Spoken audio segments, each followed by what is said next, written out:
Hey everybody, it's the Nitty Professor. Can you relate to struggle sometimes to figure out how to store our stash? So that's what I thought I would talk about today. The challenges, the trials and tribulations, the joys of having a lot of yarn and a lot of memories attached to that yarn, a lot of projects attached to that yarn, and trying to figure out how to keep it organized so that you don't lose track of it because you really do want to use it all at some point for something. So I thought I'd go through some of my bins and buckets and share and hopefully get some input, some feedback, some comments, some commiseration, maybe some ideas. It's a fun topic, right? So I got out some of my bins. It's probably not even quite half of my stash, so we won't talk about that. But in any case, it's a representative sample of my efforts, both successful and failed, of trying to store and organize all my yarn in a way that makes it accessible. So here's one bucket that I found. And I've been using these paper labels lately. They're easy to put on and off. Just tape them on there, use a Sharpie. So this has run over sack yarn, but as we can also see, it's got Let Lopey in there too. So I don't know, that's not the most organized thing. To my credit, I do have the sack yarn kind of on the top there and the Let Lopey on the bottom.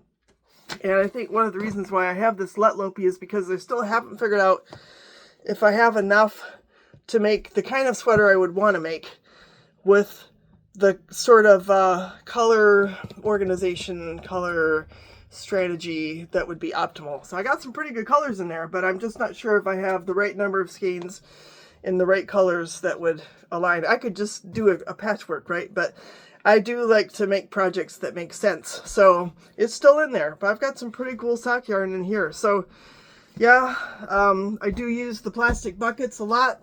I think they keep the yarn pretty safe. Here's an interesting example of a bucket that has no label because theoretically this yarn is for a sweater. Now let's just be honest here. This would be one whopper sweater, right? I think I might have to either make two sweaters or a sweater with a scarf and a hat and maybe a vest. I'm not sure. This is all Germantown yarn, beautiful yarn. And again, I wasn't sure if I would have the right number of skeins, you know. I tend to overbuy. I tend to be like one time I did run out, right? And so I have this fear now of running out of the kind of yarn I was using and then having to run back and find out that no, the dye lot's gone or they don't even carry that kind anymore. And I had to compromise and go with a yarn that was no longer even 100% wool. It was sort of a half and half. And that was frustrating. Let's see what else we got here though. So this bucket is interesting because it's, sorry Gorlam, it has cotton, and apparently it used to have mohair, but now it doesn't have mohair because the mohair is over there with the Lamb's Pride yarn. So in any case, pretty interesting bucket here. Now at least it's all cotton. It's also stuffed enough to the point where it wants to pop open. But yeah, I've been thinking about adding to my blanket, making some more washcloths, doing all kinds of things. Did you get scared, baby? My dog was kind of attacked by a few buckets there. It's just yarn, doggy. Let's see what else we have here. Oh, here's a good one. Old sock. So this is all the yarn that I once made socks out of, but this is all the leftover. And I've been asking, especially my friends who speak German, about ideas for what to do with this. And I've gotten some really good ideas.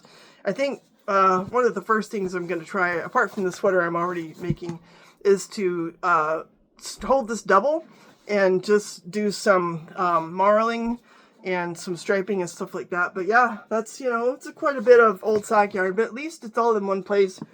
And I know what it is. Let's see what else fell over back here. This is another one that's chock full. Oh, I remember this. So I put this bucket, stupidly I had this bucket that was like combined sport and fingering. And recently I was like, those aren't the same. So I tried to divide it up, and I have a bucket. I'm looking at the bucket of fingering. It's like twice as big, and this is all the sport yarn, but there's so much, and some of it I even inherited. It came from my brother, or it came from Goodwill, and it's just stuffed to the brim. So I'm gonna have to start using that, or maybe repurposing. I can see this light blue here I used in a sweater that I finished. And the question is, do I want to make a hat, you know, to go with the sweater? I could, or else I could give it away. I bought too much, but that happens a lot in this house. Let's see what else we have. So this bucket is totally unlabeled. And that's because mentally I'm like, I know what's in there. And it's all the Feederbrook Farm yarn. Again, I bought what I thought would be a sweater's quantity, but they had like these random colors and they didn't have like enough to do one main color and then 3 or 4 colors for the yoke. And so I kind of bought what they had, thinking, well, I can figure out a way, you know, to make that, like, I don't know, marling it, for example. And I have all these skeins, and they're, like, I don't even know how that's going to combine with blue. I don't know. I think I got this from another project, and I got too much. But in any case, at least this is all the same kind of yarn. But that raises an issue, too. Like, sometimes, do you want to store your yarn by weight? Do you want to store it by color? Do you want to store it by composition? So that's another question that arises when you're trying to store the yarn that you have in your stash. Right, girl? We'll make room for you, Gorlami. And here's my stash of bulky. I actually have more bulky than this. This is bulky that I probably bought recently, or I bought thinking I was going to knit something special with it, like a neon colored hat, for example. Or I have this bulky yarn on the end here that is actually half samoyed, and I know exactly what hat I want to make with that, and it's in the bulky bucket, so at least I know where to find it, because I remember, oh yeah, that's a bulky yarn, even though I know exactly what I want to make. And here, so sometimes I organize my yarn by where I bought it. So here's an interesting one. This says mostly DK, then it says W-Town, and then it says Possum. So obviously there's some DK spillover going on here, because I have a couple of other buckets that are labeled DK. But I also know that most of the yarn that I have in this bucket is yarn that I bought at a store that I found in Watertown, South Dakota, that had some pretty unique brands of yarn that I've never seen anywhere else. In fact, I'll show you. Well, some of it is this possum yarn. I did a whole episode about possum yarn, which was fun. This is called Amuri, and it's from New Zealand. I've got like 3 or 4 skeins in different colors of that.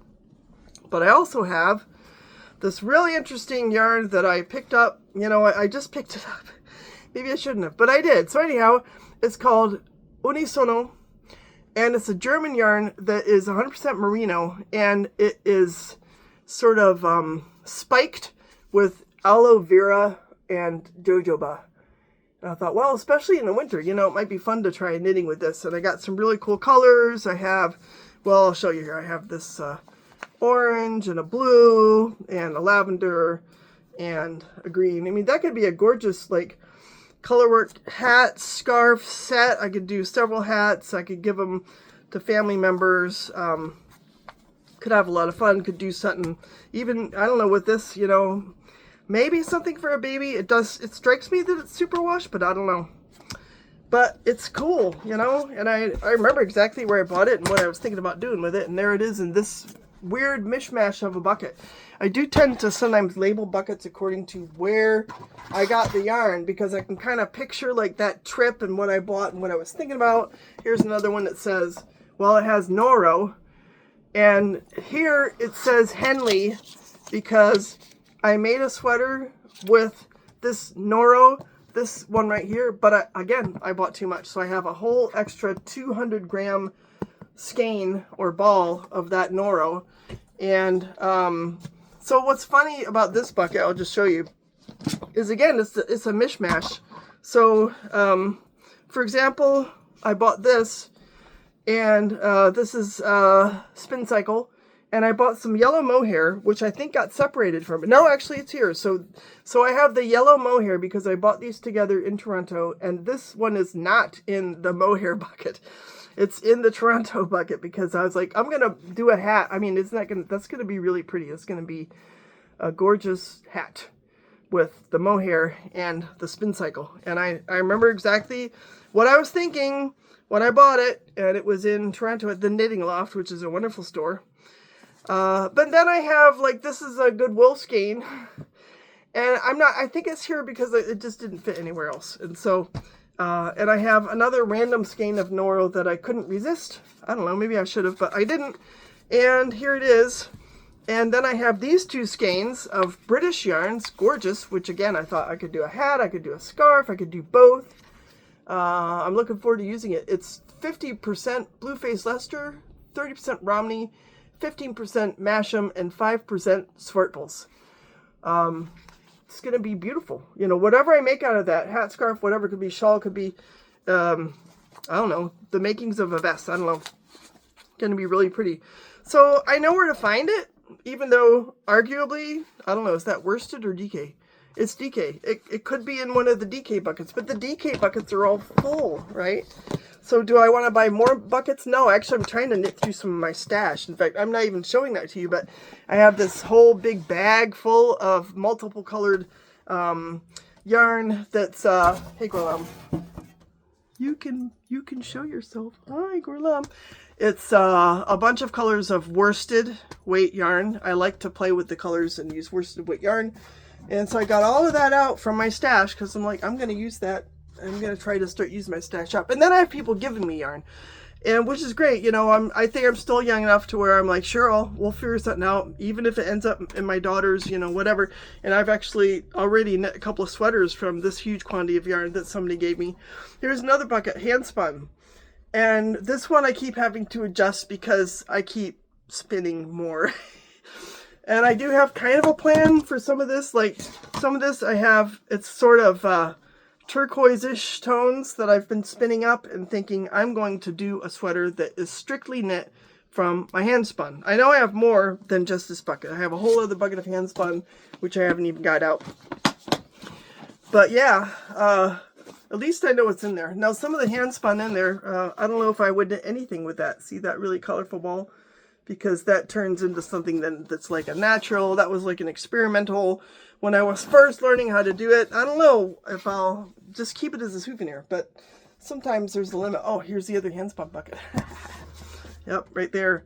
So, for example, I have all this, and I haven't even looked at the fiber I have. So, yeah, I may have to do a video about that. See, here's more kind of turquoise-ish thing I'm thinking about knitting. And I picked these two colors of fiber, which I'm going to spin enough for a sweater's quantity, and I thought it could be either a gorgeous, just a striped crew neck, or I could do, you know, color work like an Icelandic type thing, like maybe with color work on the bottom as well as the yoke, which is kind of a really cool look. But I've got some nice ones. This is a Noob from Malabrigo that I spun up, and I have this gorgeous Welsh mountain, which I could combine with this.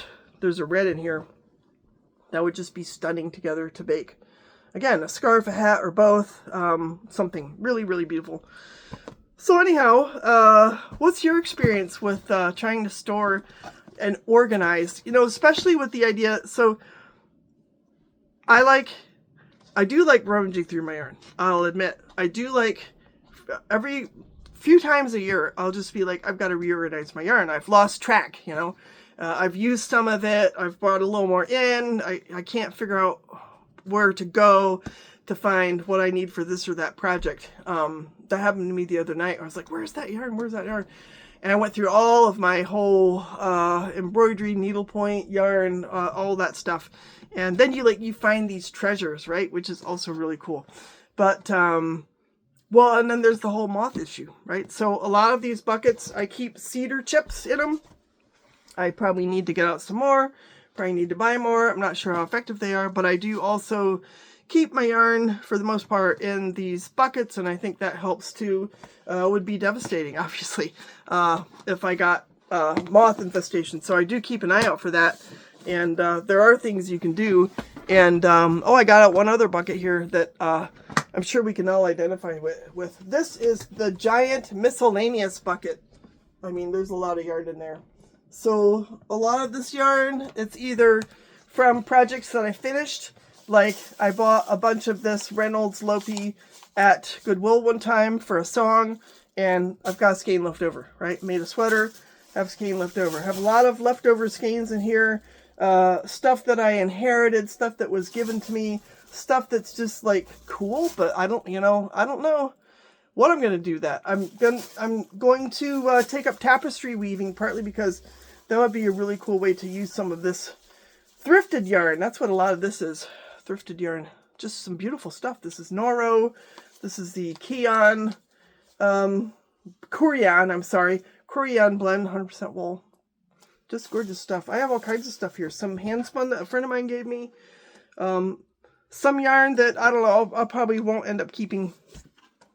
But, like, it's like, for now, you know, I'm going to hang on to it. So, anyhow, that's my big miscellaneous bucket. So, yeah, I'd be just curious what your experience is with organizing yarn, if you have any advice. Destashing is always something to keep in the back of your mind. My approach to doing that right now is to try to knit a lot of it up. And whenever my daughter's here, I'm like, if you want to take some yarn, you know, I've got some great yarn. And she expresses interest. She's still a little bit busy, but, you know, she's only 24. So she's definitely going to be interested in some of this yarn. And you reach a certain point, I think, where you start thinking about, you love knitting, right? And so you just want to just knit something for somebody, and then you just give it away. There are all kinds of opportunities for that. But in any case, yeah. Tell me your stories. I'd love to know about your adventures of acquiring and storing yarn, and your experiences and how you can relate. So with that, I'll let y'all go. But I think in the meantime, I'm going to start thinking out some more projects that I can make with some of this really pretty yarn that I got very recently from a friend who was destashing. With that, I'll see you later. Bye.